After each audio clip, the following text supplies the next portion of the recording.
Good morning, everyone. Carlos Diaz from Omegavus Trend and the Forecast Mastery program. So we're going to get started on today, October 20th to the 24th.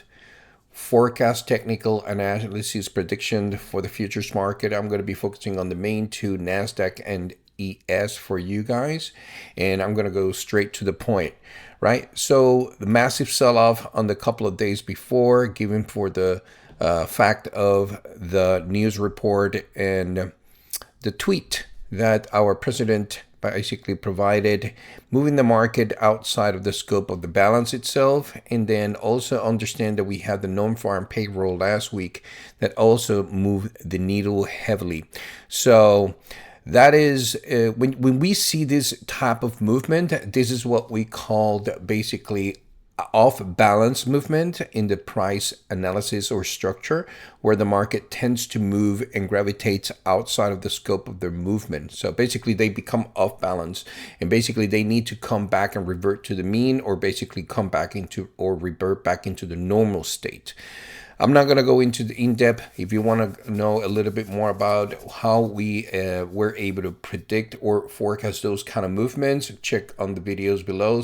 I did not touch the market, if you notice, in the last couple of days after that movement, because after such huge imbalance move, we like to give the market a little bit of space to, find itself again and basically come back and start moving along and look for opportunities. In my case, since I knew this was a little bit off balance, I wanted to wait for the market to kind of gravitate towards finding again the balance that we were talking about, and then I was looking for a long position, as you can see here. Nevertheless, I'm going to be focusing on swing trading for our chart. On the ES, we're looking for a long position. We are sitting on the resistance zone for the third time after the massive sell-off. The market pulled back up, and here, let me show you what I'm talking about here. Let me just move these zones accordingly, and because I like to show it in stepping stones. This is a massive resistance zone that we talked about last week. Again, check the videos below for the forecast of those, and the market just held onto it. The mass itself came along. This over here overextend like so. This is a massive support area, and we waited accordingly. The market pulled back up, and the resistance between 6702, 6752, right? That's a 50-point range, or on bias, on no trade zone area, held the market accordingly. Market just came back down, tried to retake the previous low, failed to take the previous low, and come back into the upper ground. This was a resistance point, right? This is a resistance zone from this bottom. So this is basically moving forward, if you will, from this area. The resistance was 66.27 to 66.65 in that area, as a resistance was violated, now turning itself into support. So the way that I'm looking at it, if the market can pull back again to the 65, 66 area, down to the 628 area. From here on, bounce up and continue higher.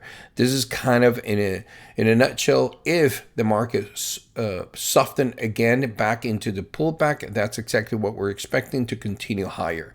So a clean break of 67.52 will continue to hit the 67.98, 67.20, 68.79. And again, we're sitting, Doc, at the 67.34 area on the ES. We're waiting for the break of the 67.52.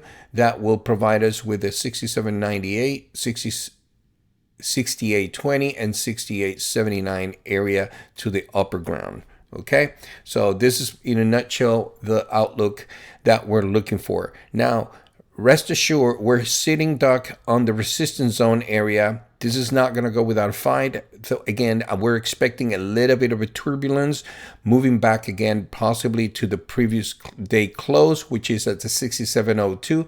The market always try, in quotes, to go back into the mean. If we drop down to a 1 hour chart, That's exactly what happened as the market opened today, all right, earlier in Sunday, came back into the mean, basically the previous day close. They went up, hit the 67.34, which is a slingshot, held perfectly, pulled back again, and now they're trying to break free from it to the upper ground. Okay, so in another words, they already came back and tested that previous day close. So let's see if the 930 brings that action back and do it. I quite doubt it, but if they do, that's the action that we're expecting, and then continue. In my opinion, a clean break again of the 67.52 would provide you with a huge amount of movement. You see this white space, it's huge towards the 67.98. 67.20, expect some turbulence, pull back from there on, and then continue for the 68.79. So my play is to hold these positions accordingly. I can tie it up a little bit this position. We went long 2 micro contracts, not big of a deal here, but I'm waiting for the pullback, not being able to take me out. Hopefully pull back up again and continue for my swing target of 68.79. I'm playing the long gain on 4-hour chart. This is kind of the play that I'm looking for. Okay, moving into the M&Q. Same thing apply here. I'm not going to bore you with the details again. Massive sell-off. They held into the support area between the 24,678, 24,549 area. And notice there is inside these areas are purple, and you see there are minor purple boxes right there. That's when I go down into up to 15 minutes and identify this massive pocket of reversal zones, if you will, to identify those movements. In this case, that area will be 582, 549 area. That's a very powerful zone for the market to show a lot of block of orders from order flow buyer sectors, and the market indeed try to go through it. Notice how they are trying to trap sellers at the bottom 1, 2, 3 times in a row. That's a triple bottom formation failure, and the market just moving back up again. We just basically broke outside the resistance zone, which is spanned with the width of 24,920 to 25,123. Again, the resistance zone is 24,920 to 25,123, massive zone. They kind of went and tested once, twice, and now for the third time, and the market is about to close above that level, validating the continuation of an upward movement to target at 25,386. 25,723. Again, if we drop to a 1-hour chart, notice how in the opening of the London session, if you will, when the market opens, a pull back down, right? Again, back to the mean of the previous day close, pull back up, retest that target on the top right there at the 125 area, pull back, and now we're closing above it. And it seems to be for the market to carry on and continue further higher. And again, we're waiting for the market to swing, which we have a great opportunity here of about 242 points. I'm aiming for 578 points, right, on the swing side of things. In this case, I was a little late on the entry. I was really looking for the break off of the zone area, but I couldn't time it right. My time wasn't as perfect as I wanted it to be on Friday. So I took a really late entry. But nevertheless, right, so that it is what it is, right? The volatility on, let me go down to a 15-minute. You can see what I'm talking about. The volatility on the market open on Friday was a little bit difficult. So I like to wait out and wait for clarity and use the OT for validation. And that's a reason for me to take that entry a little bit later. I just wanted to make sure that I was not going to be played out in the whipsaws because I couldn't hold too much of a big of a stop on the Nasdaq specifically. That kind of panned out, no problem on that over here. And now I'm trailing the stop accordingly.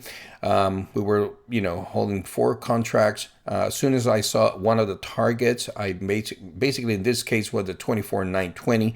I liquidated one position, 25,113. Second position. This is the third position right here. And in this case, I'm aiming for the swing of the slingshot of 25,386 and 25,724 area. Okay. Before going on, go back into the OT, check your OT, open it up, and this is basically what we see inside. Before moving on, the way that you filter the OT, you can filter by the level of all the impacts that you want to see. The way that I like to see it, I only want to see US dollars in news report because that's what caters for me specifically.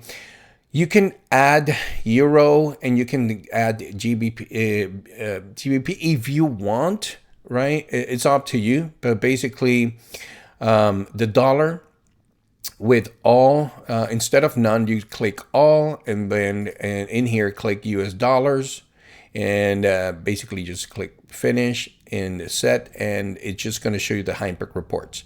So for this week, you can see that now I can only see the dollar. Very simple, very awesome. And basically, I can see past events if I want to for the week. That hasn't happened. Today is Monday. So for today, there is absolutely no high impact report.